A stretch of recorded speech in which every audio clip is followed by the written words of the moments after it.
All right, we're trying it again. Welcome to episode 86 of the commercial-free edition of the No State Project here on my YouTube channel, No State Project, live from the fortified compound in Mesa, Arizona. Glad to have everyone aboard. Thanks for tuning in. Appreciate all the support, the continued support of the show. That is definitely appreciated, and I can continue doing the show on Wednesday for we'll see how it goes. I'd like to be able to do that, especially since it is commercial free. And we've already screwed things up here a number of times. I was trying to save some time. It's not working out too well, but hopefully we get everyone back on this particular stream. It seems the OBS software just does not it just doesn't. It's not interfacing well. For whatever reason, it's just not doing well.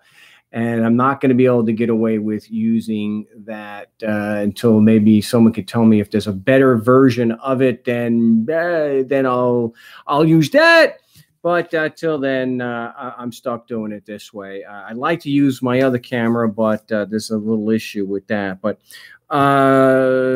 you want to join the big show, it's 218-632-9399, 218-632-9399. The passcode is 2020 with the #. You want to discuss anarchy, getting to a voluntary society. You want to talk about government abuse. You want to discuss effectively defending yourself in court, you give us a call, 218-632-9399. Passcode 2020 with that there #. And glad the calls are starting to line up. Before we get into the calls, little update on the Colorado Department of Revenue. Now, last time I had mentioned that there were several felonies that were committed, and we're trying to find out the agents who are actually personally responsible. Now, that is usually not that big a deal. But the Colorado Department of Revenue are some of the, like I told Grace today, they are, as far as the communication, is one of the worst to deal with. I mean, even the Franchise Tax Board, for the most part, is easier to deal with than the Colorado Department of Revenue. If you've got to deal with these people, I actually said to a former employee today, because I called, because I can't get a straight answer. I'm really trying to find out who's responsible for this form letter. And I said, he stopped working with them a number of years ago. He had helped me with something, back in 2013. And I said, man, Matt, not for nothing, but I don't know if I'm being trolled or these agents just have mental disabilities. Bang,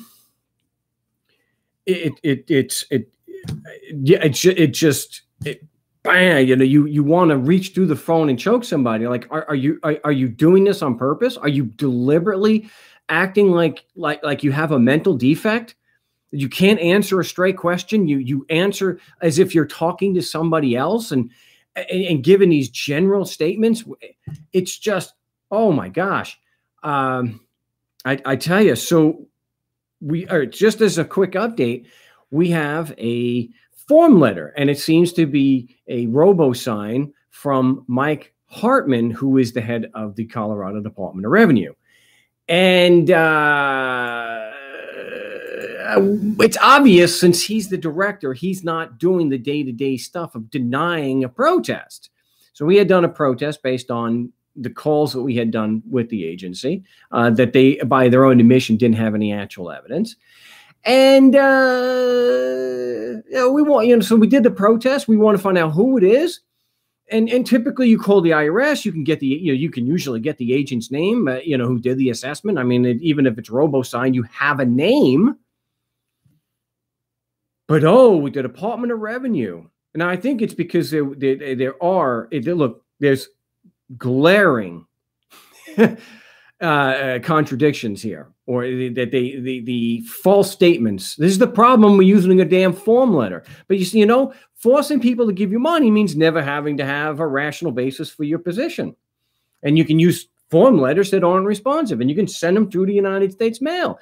Because when it comes down to it, they don't have to tell the truth, because who's going to hold them accountable? So if you even try to hold them accountable, what they do is they won't tell you who the agent is that made the actual determination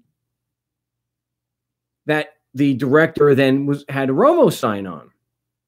I love how they do it in blue ink as if it means that he's actually signing that. Yeah, we know he's not. So talking to Grace today, I think I took a few years off my life, and I lost a few IQ points. And I even said to her, are you serious? Because she said, she contradicted herself. First, she was saying that it was the legal team. The legal team. I said, you're telling me an entire team? How many around this team? Give me the names. She won't give me any names. So then she contradicts herself because I think she's full of crap. I said, you tell me the legal team is doing just a protest like this? It's not someone from your department? And she contradicted herself that it was her department. And that is the disclosure office or department. And I said, well, who exactly is responsible for this decision to deny the protest? Well, we here at the Department of Revenue, we just follow the policy and the statutes. Okay, but who specifically was following the policy and the statute and denied the protest? Well, that would be the disclosure department. Okay, who in the disclosure department is responsible for the denial? Well, it's a department, and Mr. Stevens, we follow the policy and we follow the law, the statute. Yeah. Who there in your department followed the policy and denied the protest? Who in particular? Give me a name. It was a department thing. Who in the department? I said, well, how many people do you have in your department? And she thinks I can get that off the website. So the only thing that they have on the website is that the Department of Revenue has 1,500 employees. How many in your particular department, the disclosure? She doesn't want to tell me. Everything they're saying is just as vague as possible. Never actually saying exactly who is the one who pulled the plug on this. Because why have any responsibility? Why have anybody who, in particular, that we can now call as a witness, because now it has to be appealed for de novo review in the district court, well, the state court. And we're not going to know who this guy. So I said, do we have to wait until discovery so that we send your lawyers a discovery request, and then they have to disclose who it is, and then because so that we can then argue of more continued bad faith that you have the opportunity on this phone call to tell me and you won't? So she gives me what she says is the direct link or the direct number to the executive director's office. And I don't believe her, because they've done this to me before. Of course, it was a private number. It was not the director's number. So I had to go through the advocate's office and let them know that we need to know exactly who's responsible, whether it was someone in the disclosure or it really was somebody on the legal team. Exactly who. I really don't think they have an entire team looking at that and saying, oh, frivolous. Do you need an entire team to get on the top of the building and scream frivolous from the top of your lungs? Be more effective to just say Beetlejuice 3 times. Jeez. But this is what we're going through. This is what we have to go through. So what we're also doing is going to be filing an initial complaint against a claim again with the insurance, and we're going to be able to, and what sucks is they only give you first names. So our statement of facts, we just have first names and the number that we called it's disclosure. So we'll see if they're going to give us a runaround on that. I would not doubt it, because typically you get to court, they don't think that the agents who made the assessment are relevant anyway. They've actually said that. In fact, you can see some of the, it's been a while, but you can see from some of the critics that the agent who did the assessment is completely irrelevant to whether the assessment is accurate or not. Think about that for a second. That's the same thing as saying the police officer who wrote you the ticket is irrelevant to any determination on whether that ticket is valid or not. Wow. And it's like I had to say to Grace today, do you really think that I am so grotesquely stupid that I am actually believing what you're saying? And she just, in a loop, just kept on. Mr. Stevens, we follow the policy. We follow the policy. We follow the policy. That's why you want to just, this is why they can't prove that their laws apply to anybody, and you get stupid things. Yeah, we don't have to prove it. Yeah, when you have a prison system, you don't have to prove that your claims are true. What a shock, right? What a shock. All right. Let's get to the call. Oh, who the hell was using this? All right, we'll get to our calls here. Whoa, there we go. We got Tom from the Big D. Welcome back. Hey, Mark. Hey, glad to be back. I just want to say something real quick. I constantly want to write it to you or tell you, when you do unmute the line, for about a second or two, the person can't hear what you're saying. So that's why I'm sure a lot of times people go, can you hear me? Blah, blah, blah. I'm used to it now because I don't hear you even introduce, or say, hey, blah, blah, blah. So it goes quiet, and I know that you're live. Just keep that in mind. Anytime that you introduce somebody or open that line up, just give it a second and then say, hey, you're on live, blah, blah, blah, because they won't hear you. Okay. Anyhow. All right. I have a question. It's been a heck of a day today. I even went to the dentist today. A good Jewish dentist always takes care of me, and his son had me today and did a great job, I thought. And after the tooth was unnumb, the nerve is still exposed. So now I got to go back and have it jackhammered all off tomorrow. I don't know how this is going to go, but anyway, I have a question. Sure. Wait, wait. Hold that thought just a second. Hold that thought just a second, because I get this, unfortunately. Why was it important to mention that the dentist was Jewish? Well, it wasn't. It wasn't. Okay. All right. So, let's not go there. let's just not go there. Okay, this is not the type of show that I don't buy into the whole Jewish conspiracy stuff. I know you don't, and you think the earth is round too, but we won't go there either. And you believe in the Holocaust, and we won't go there either. I have a specific question I want to ask that we can deal with. What is going on in Detroit that this is some of this is new? I mean, it's one thing to question the 6 million, but the fact that it whether it happened or not. I actually knew somebody who served under Patton who was there. So, well, wait a minute, hold on. When Patton and the fellows went in there, you got to remember something. Germany was bombed to smithereens. There was no food, water, or anything for anyone, let alone the people in the concentration camps. So yeah, the bodies were piled up. I'll give you that.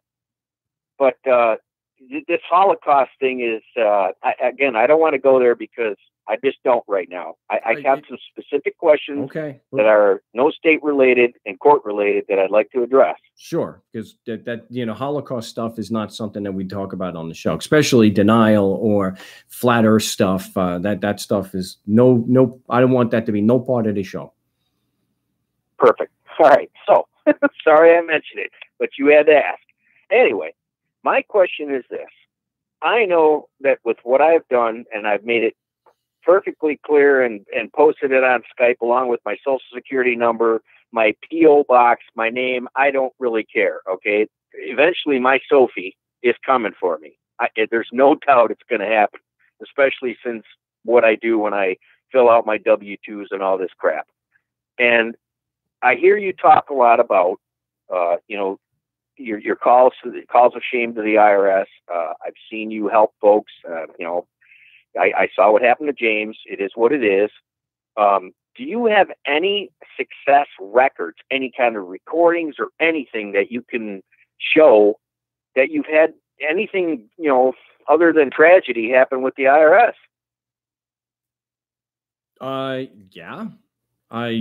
There's one in particular that I always reference. There was 6 years dropped, and I have all the paperwork that I provided.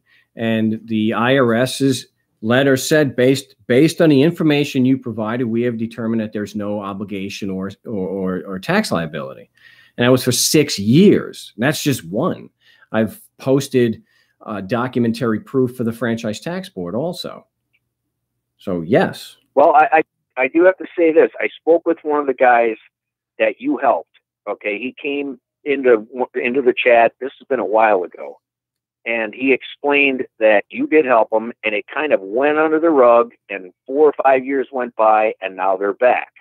And that's kind of what I see in my own personal experience with the people that you've helped. It kind of disappears for some years, and then they come back for a second attack, whatever it takes. But so where do I find all this information on these successes and how it went and anything on this stuff from you? I don't see it on your website. All you have to do is do a search for IRS assessments dismissed 6 years, and you'll get that article and video. You could just do a search for Patty in particular, because it was multiple years with the Franchise Tax Board. So that one goes back to discussed it at Libertopia. So I think it was 2012 or 2013. And there's documentary proof of that. Now, I will talk about IRS stuff where we get those 45-day and 90-day letters. The overwhelming majority of those do go away, but there's sometimes years later, yes, they will come back. But that's a very small percentage. So let's say 1 out of 10 where they've left them alone. Yeah, a number of years later, they may actually come back. And yes, they could come back with a vengeance. Right. Well, hey, I'm ready to face my Sophie whenever she decides or he decides to contact me. I'm ready to go. And I may be calling you for some backup support. We'll see. Just know that you always want to be wanting to resolve the matter in good faith, and you just have some questions that if they have actual proof, that if they can verify that their claim is true with facts, then you're more than happy to discuss a settlement with them. Yeah, that's at least how I get it started. It's very important that when you do, for you and for anybody, in that situation, what is, I believe, is critically important to stopping these things, you have to have them put a stay of proceedings and at least get them to confirm on the phone that they are putting a stay on the computer process. Because if they don't put a stay on a computer process, it's just going to keep escalating, and there's nothing you're going to be able to do to stop it. And the more it escalates, you know how these people are. The more it escalates, the more convinced they are that they're right. And that's a bad place to be. Right. Well, I'm looking forward to my, what do they call that? When they audit. I'm looking forward to my first audit. I cannot wait. Why? I can't wait to sit across the desk. You're looking, Tom, why you're looking forward to that? Really? Yep. I am so sick and tired of these thieving bastards and just the whole system. I can't wait to face my accuser and I just cannot wait to sit across the desk from a person, I don't care who it is, that's telling me I haven't paid my fair share. I can't wait. And I put out my social security number. I put out enough information on the Skype chat. I can't understand why they haven't contacted me yet. Well, there's whatever. One of the factors is how the reporting's done, what the history is, how much money is involved. If there's reporting, eventually, they'll get around. But, their staff has been cut, but a lot of that stuff is automated. As far as if the computer is getting a W-4, they're getting a 1099, and they don't have a corresponding return, then it's not. I wouldn't think. It wasn't automated. I mean, it's not like there's an individual agent saying, "Hey, Tom hasn't." So you get that. Well, I haven't filed. I haven't filed in many years, and I just can't understand why they haven't come after me. And I claim 9 dependents on my when I get a job, I claim 9 dependents. Yeah, I'm expecting a note someday, soon, I would hope. Let's go, bitches. That's not something I would recommend doing. No, I know you don't. I know, but I have no choice. When I get a job, I'll be damned if I'm going to let them rob me. You know, I would like to claim 20, but I know that's way too big of a red flag. I guess I'm, you know, whatever. I'm just waiting for my day to sit across from my Sophie. You know, if someone's going to do that, I think it's better to do exempt, because now at least you know, they don't have an issue of you not being truthful.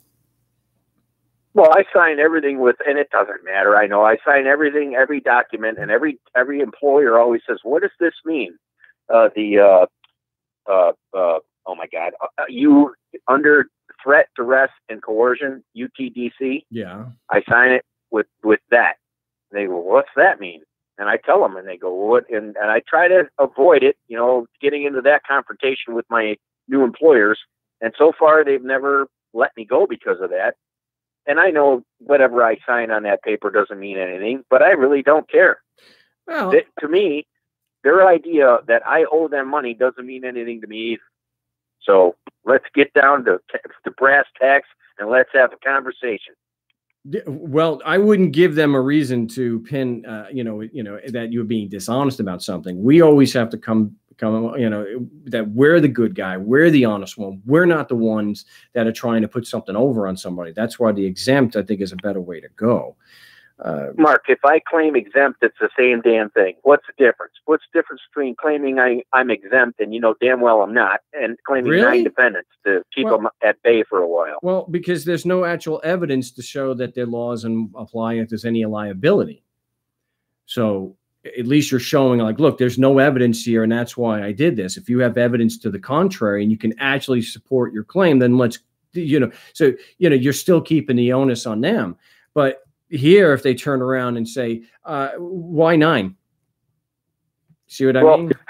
My argument is I think there's about, let's see, 50% of the country's on some kind of a benefit from the government. So I could claim 150 million, but I thought that might be exceeding it a bit. But you know what? Now I am unemployed right now. I'm actually looking for work. I've had offers and I'm going to take something soon. And you know what? I think I'm going to do that. I think I'm going to write exempt. Let's get this thing moving. Because now either way, whether you do it 9 or whatever, or you do it exempt, either way, you could get, the employer can get a letter from the IRS, and it would be a withholding order where they will order them to change the withholding, whether it's exempt or 9. So just so you want to hear something funny? Want to hear something funny? Sure. I had a job, my longest actual job for someone besides myself. And they let me go because the owner's son was running it into the ground, blah, blah, blah. And the IRS, right after they let me go, the IRS sent me a letter that I qualified for a new program of 0 exemptions. And it was hilarious because I was gone. I loved it. So the letter has already come. I'm already on their radar. Well, I hope the day doesn't come, but you know, I do keep the Socratic method and keep the burden of proof on them. And remember that for you and those listening, the tax agencies don't get a presumption of correctness unless it's based on facts and it's reasonable and rational. So I think I had that in one of the videos recently, where I put the tax counsel's actual the brief that he was quoting from, and it's got to be rational, it's got to be reasonable and rational. It's got to be based on facts. So they cling to that like death. I mean, they to them that's the be all end all. That hey, we got a presumption of correctness. No, you don't. Right? No, you don't. So keep that in mind. So if they do attack, you know, for anyone listening, don't ignore that first form letter. It's critically important that you get on the phone and you start a discussion and a factual timeline and get a stay of proceedings. So when they say, Tom, that, because it takes a long time to get to an audit, when they tell you on the phone that you're going to have to write this and you're going to got to do that, and it's going to, that's your way of saying, well, look, just so that this doesn't escalate while I'm waiting for this other division to respond, could you please stop the process so it doesn't escalate? And 9 times out of 10, they'll do at least a 30-day, and then you'd have to call back and get it extended. So keep that in mind. Right. We want to get the stay proceedings as soon as possible. Very, very important. Well, I'll keep that in mind, and I probably won't even get you involved or ask you for help. I understand the Socratic method. I've been around this thing now for long enough to understand what this is all about, what questions to ask, that if they decide to answer. I mean, they're never going to be truthful. They're killers, thieves, and liars. But whatever, man, bring it on. I'm waiting for my Sophie. I can't wait. I'm 57 years old. I've had a damn good life, and I'd like to go out before I'm crippled anyway. Well, I hope that doesn't come. I appreciate the call. All right, brother. Bye. Have a good one. Tom and the Big D. We'll move on to the West Coast. We've got Mike in Northern California. Mike, welcome back to the show. Mike in California, welcome back. Okay. Hi, Mark. I missed the very first part of that, I guess. I kept that in mind, but you still didn't hear after what Tom was telling us. But what do you got for us today? Well, I have one question. Well, actually, there's two things I would like to address. Okay. And the first minimal thing that I would like to address is if you get pulled over by a cop and, he gives you a ticket, okay? Yeah. And he explains, that you just here, sign your name here in this box as a promise to appear. Now, would it be prudent to ask the officer to sign his name in the same box? Well, the police officer doesn't have to show up to the arraignment. I'm not able to do the Socratic method as well as you, but for the people that are, would that be prudent? Well, I don't see where it gets us anywhere by asking something like that and trying to get into a dialogue with a 5-year-old with a gun, and for all we know could have a very itchy trigger finger like Amber Geiger, where it's come out where she had a real aggression problem. The one who killed Sean. She was the one that killed the guy Gene Botham, in his own home, claiming later that she thought it was her apartment. And the police officer, if it's criminal, doesn't have to show up for the arraignment anyway. He just has to be there as a witness, or if he's prosecuting the case. And if he doesn't show up, then the judge is supposed to toss it out.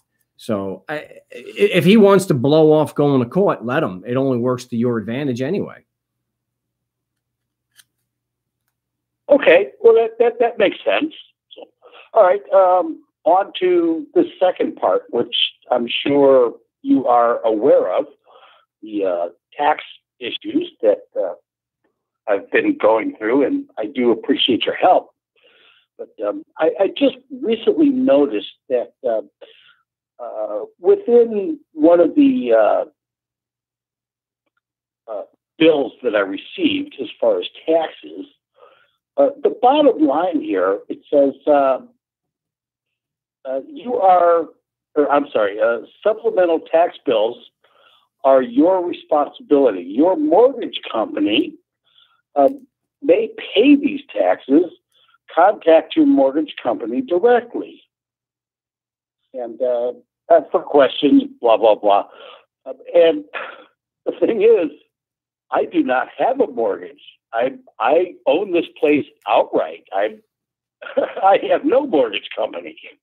Yeah, well, I've discussed your case, what's going on a few times. And what's unfortunate is they are running, they're doing like with the Colorado Department of Revenue, and they're not getting back to me. I have left call after call, message after message after message. And I still want to continue trying, but it may be one of these things where you may have to pay on the protest to keep them from escalating this to where they would try to sell your property. It's kind of a common thing with them. And you're the one that I've mentioned, last year when the agent, you were on with me, when the agent said, I believe you were, when the agent said that he wouldn't speak to me without counsel. The agent, the tax agent wasn't going to answer any more of my questions without counsel present. And then they were supposed to set up a three-way call so that he could discuss this with counsel present. So you remember that, right? Oh, yes, that's correct. Yeah. So I've mentioned on the show that they didn't follow up for 2017. So they didn't bill you again and seek to have you pay for 2017, but they did hit you for 2018, correct? Yes. Yeah. So we it would be nice to be able to say that for 2017 it was we were able to successfully get them to back off. Right. I believe so. Yes. I like to think that, but it's not something that I can post without the actual evidence. So we'll keep that. We'll say it's a success, but it's not something that I'm going to go post. But yeah, I'm sure that they know that there isn't a mortgage coming. So if they were saying that, or maybe it's just part of the form letter, because most people are paying through they're paying through the mortgage company. You don't happen to fit into that category, and that's why you're getting the bill. If I can interrupt you for a moment, if I did, I apologize. But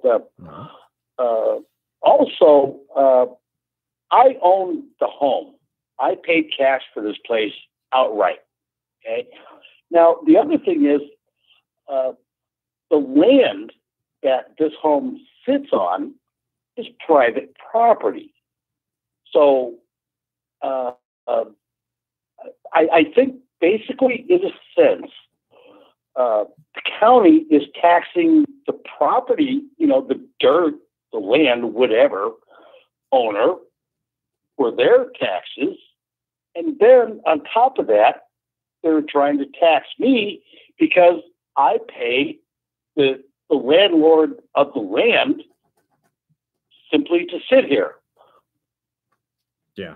Well, yeah. And it's not, I don't want people thinking I'm splitting hairs, but I want to be as accurate as we can here. They're not necessarily taxing the dirt, but they're taxing the property as a way of paying for, that's how they measure it for everyone to pay for things like sewage and things like that, the roads and whatnot.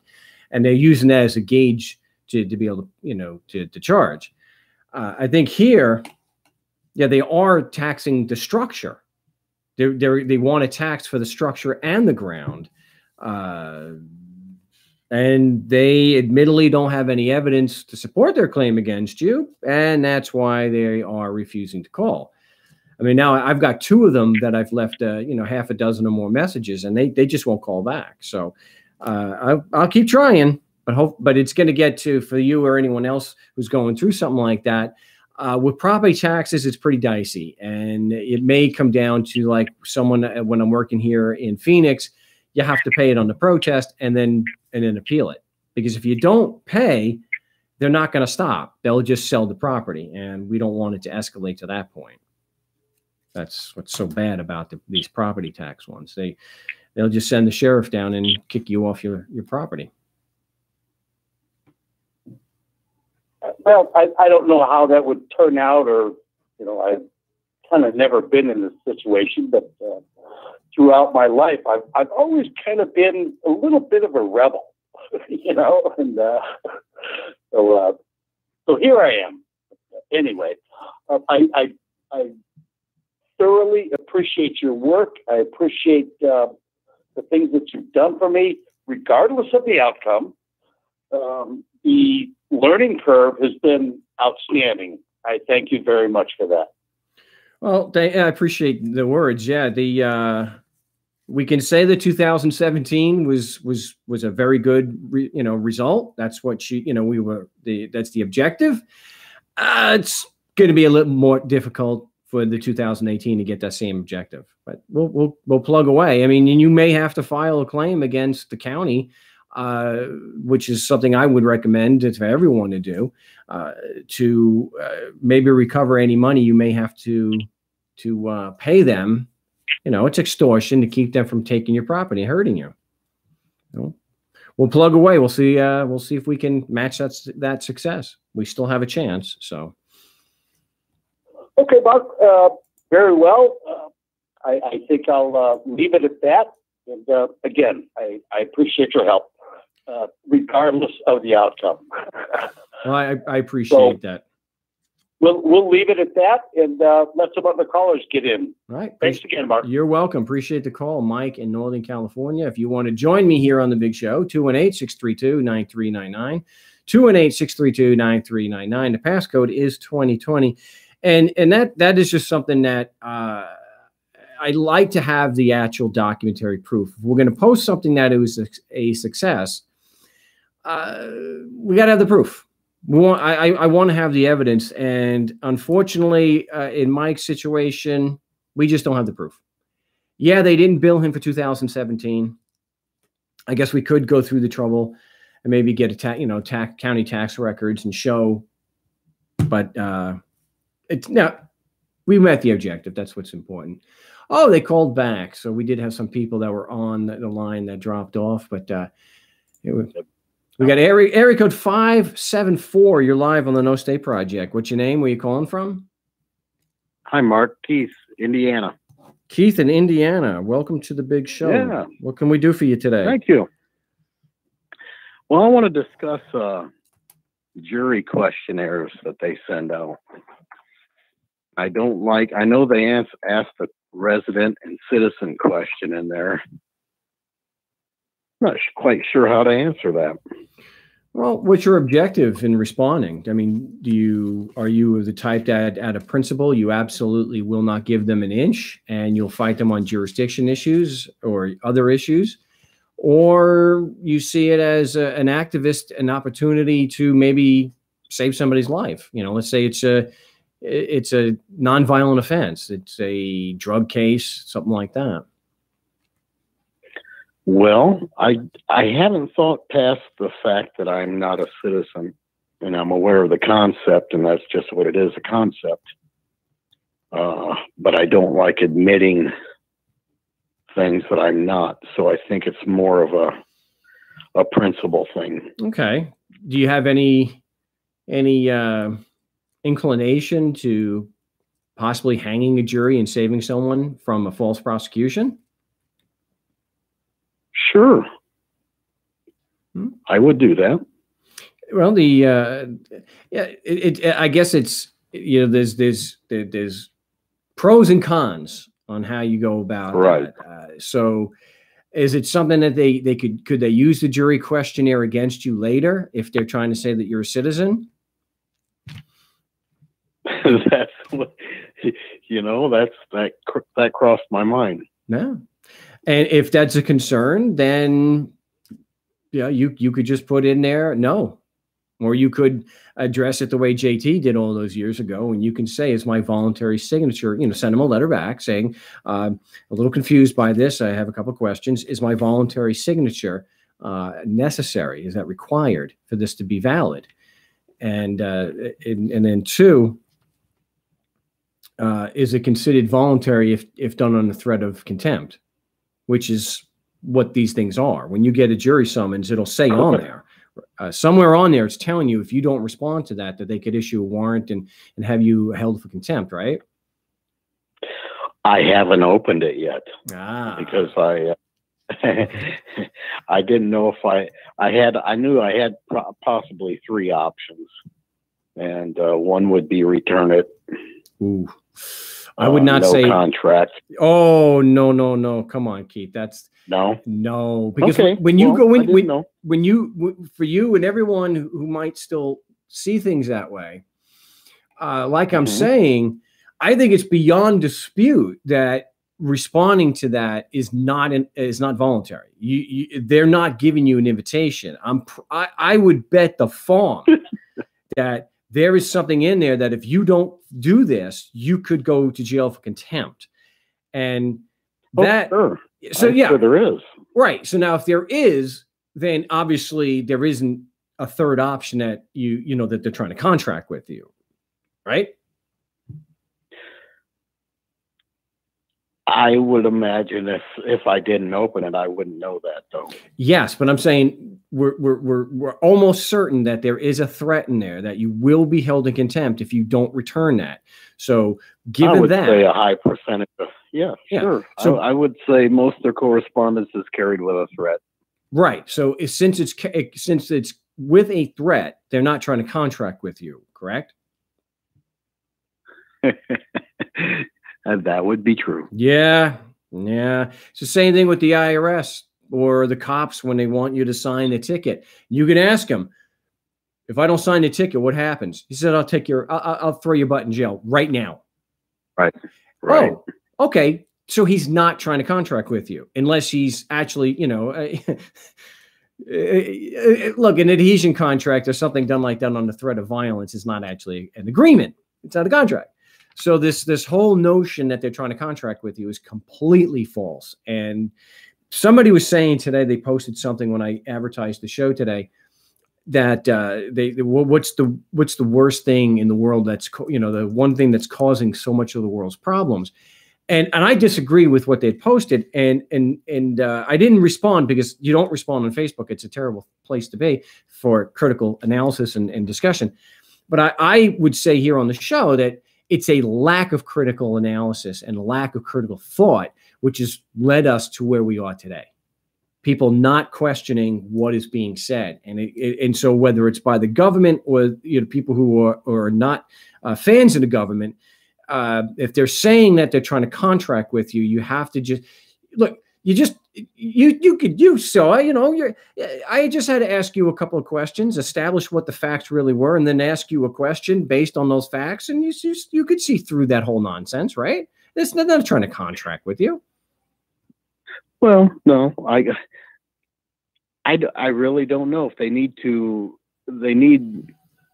Sure, they'll do something to you if you don't comply, but they still are requiring your signature to move forward and asking you questions. So there's some kind of gray area there. There's no gray area but it's not a contract. They're not trying to contract with you. There's no gray area there. No, I agree. It's not a contract. Right. No, anything that is done that's compulsory is not contractual. That's just, so what I'm getting at is that people continue to persist in this myth that that they're trying to contract with you, and people make money peddling that crap. And it only takes a couple of questions to anybody who's talking about that to bring out just how false it is. And so that is something that is still so sorely lacking. And we're not going to get something like that typically in social media. There are a couple of subreddits like the philosophy one where you can actually get into an intellectual discussion, but that's a very small, tiny, infinitesimally small part of Reddit. The overwhelming majority of Reddit are just emotionally crippled and just horrible people. So, well, I would say the citizen allegiance state protection thing that they spout off is an agreement of some sort, correct? Well, let's go through that. Let's see what the facts are. So to be a citizen, you have to be a member of the body politic owing a duty of allegiance in return for a duty of protection. Now, how is that protection funded? How do you get that? How do they get their support? Is it through voluntary means, or is it through a prison system and threat, duress, and coercion?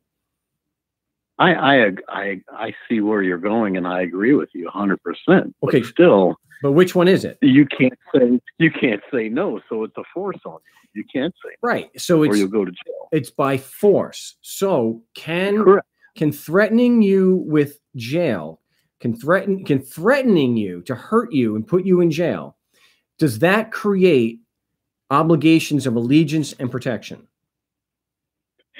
No, No. absolutely not. And so that's all we have to do as far as critically analyzing the situation. So what I did, we look, first we established what the citizen is supposed to be, and that's Loria versus United States, a member of the body politic owning a duty of allegiance in return for duty of protection. These are reciprocal obligations, one a consideration for the other. Then we examined how they provide that protection, well, protection in quotes.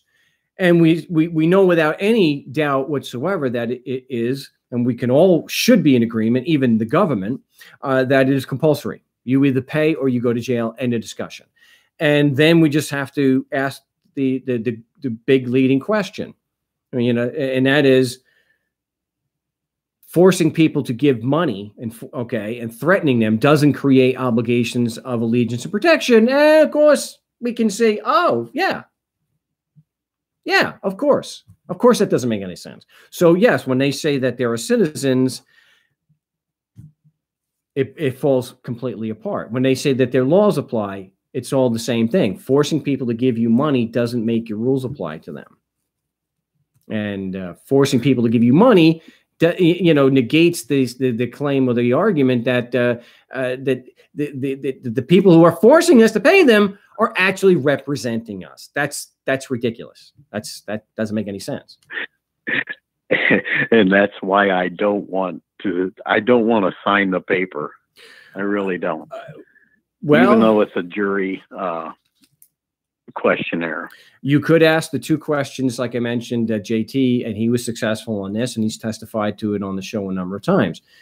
Is my voluntary signature required? That's one. Two, is it considered voluntary if done under threat of contempt or / jail? And let them see, and let me know if that's the way you go. That's your choice. Then let me, you call back to the show and let us know what kind of response you get from it. Okay. Fair enough. You could always just turn around and say, I am an anarchist, and think that government should be abolished like yesterday. I don't think they're going to want you to sign anything in that case. That's true. That's true. And I'm strictly voluntary. You tell him Mark Stevens sent you. I tell him foo on them. Just, yeah, I would ask those two questions, or just flat out respond with a letter saying I'm an anarchist and I deeply just trust the government and prosecutors. You're done. All right. I'll sleep on that and see what comes up. All right, you let me know what you decide. All right, thank you, Mark. You're welcome. Appreciate the call. Keith in Indiana. We're drawing to a close of another big broadcast here on my YouTube channel, No State Project. Appreciate people tuning in. I know it's Halloween, so people got kids and they're doing a thing, but what's really scary for this Halloween is that we still live in a world where the overwhelming majority of people believe in ghosts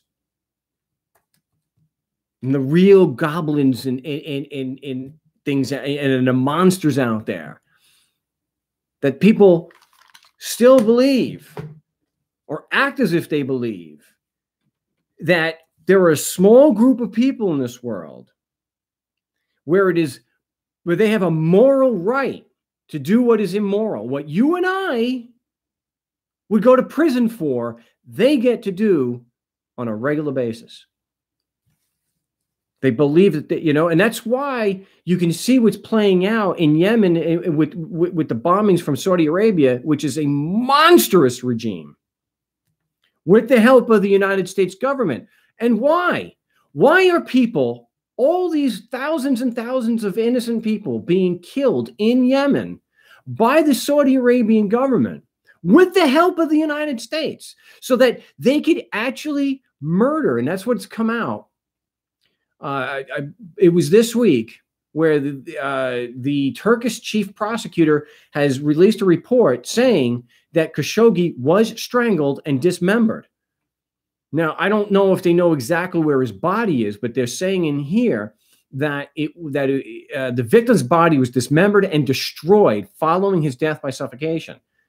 In accordance with plans made in advance, the victim, Jamal Khashoggi, was choked to death immediately after entering the consulate general. So there is video of him coming into the consulate. There may actually be truth to the that there's video of him actually being murdered. Oh, man. And not that he's a bastion of liberty and justice and due process, but Erdogan, the Turkish president, said Friday he was demanding that Saudi Arabia reveal the location of Khashoggi's body and hand over the 18 suspects.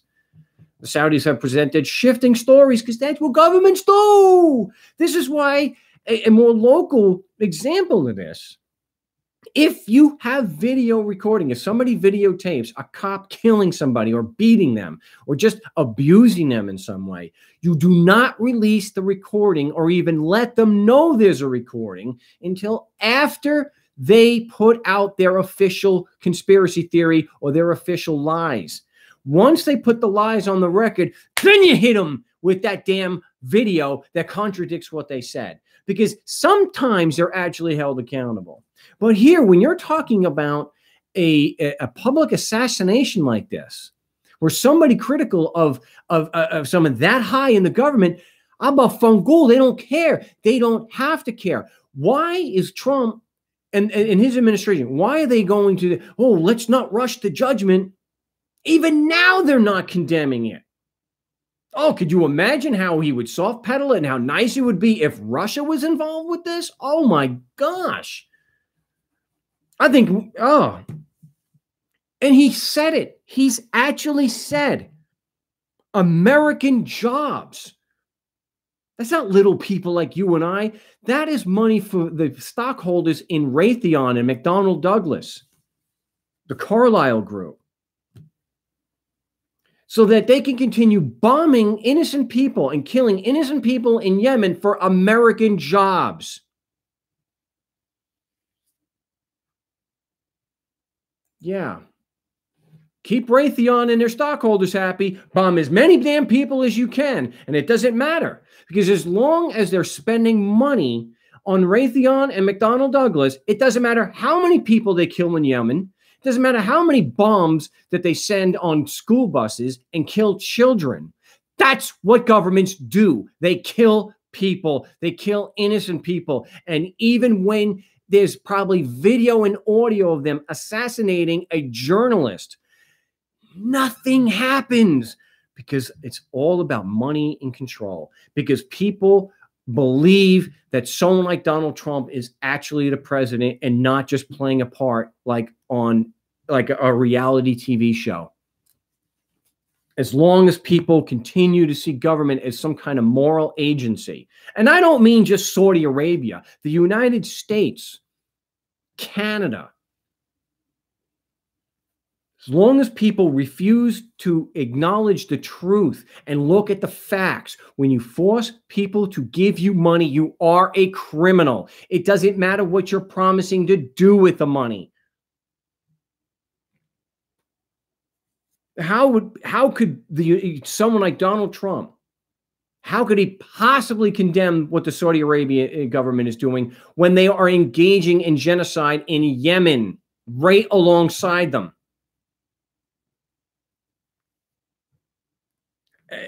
In all the drone strikes, you look up. There's at some point in time, several times that they, especially under Obama, they were running out of bombs. They were dropping so many. And all that comes down to people accept that they're a moral or an ethical organization, that what they're doing is right, that the very least that they'll do when they critically analyze the concept of government, well, it's a necessary evil. Aber Fungul, no, it's not necessary. It's just evil. You don't have to kill people in order to provide them services. At least that's the way this anarchist sees things. You know. This is why when you go to the Call of Shames, these are real life examples of government employees, bureaucrats, politicians who can't support their claims. They're no different than the Supreme Court. They can't support it either. Neither can the president, neither can Congress. None of them can. Ask them, how in the hell did you get a moral right to do what is grossly immoral for the individual? Ask them. Confront them. Go to a city council meeting. Call them. Speak to one of the, the media specialist if you can't get to the actual politician. This is why the city council meeting is so important. You get them face to face. If I was to do, and I asked Grace this today, and she didn't respond to my question. She just started going on about something that was completely irrelevant to the question. If I was to do things the way your organization does, and if I was to force perfect strangers to give me money, would you consider me a criminal?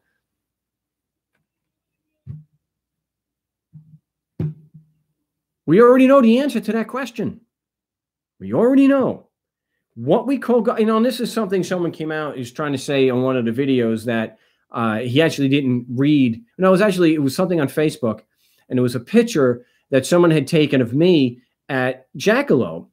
And I said that there is no government. There are no states. And at the bottom of the quote was that they're just men and women forcing us to pay them.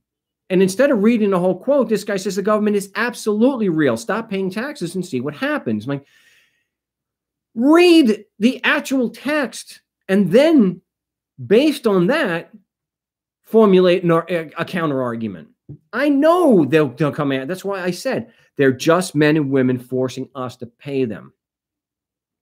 Those are the facts. And if you can't agree on those facts, if you're talking with someone and they can't agree to those facts, that they're men and women who force us to pay them, you cannot have a rational discussion with this person. You have to have some kind of agreement on the facts. And you can't reach an argument or a counter argument and have a rational discussion unless you have some agreement on the facts. And if you can't even agree to what is easily recognizable or verifiable, then you have to walk. That's not a discussion you can have with this person. Remember, it is considered a frivolous argument to argue that taxation is voluntary. So don't fall for that trap. Look at the facts. If we're going to condemn or we're going to judge a whole group of people who call themselves government, we damn well better have our facts straight. Unlike them, we're rational. We're skeptics. We want the evidence. We want them to have the evidence. We're not the ones walking around claiming to have the truth from Almighty God and Odin himself. That's the government types. That are some anarchists, rich anarchists claim to have all the truth. Question, demand that evidence because they don't have it. As I've said so many times, and I'll leave on this, if they had evidence proving that their constitution and laws applied, they would just present it. They wouldn't just say, hey, I'm the government, I'm special. We don't need to prove anything to you. We got this there prison system. Because as I've said so many times before, having a prison system means never having to support your claims and never having to exercise good faith. My name is Mark Stevens, listening to episode 86 of the No State Project, live from the fortified compound in Mesa, Arizona. If you want to do role-playing tomorrow, you have to get me on Skype and let me know at Frank Rizzo 3 you want to participate or listen in, because otherwise we will not be live doing that from 3 to 4 tomorrow. And we did do it last week. I didn't broadcast it, though. But if you're interested in that, Frank Rizzo 3 on Skype will get you into that. We will be live on the Saturday show, so whoever I missed today, tune in 1 to 4 Pacific time on Saturday on LRN.FM, and also streaming here live on my YouTube channel, No State Project. Till then, salud.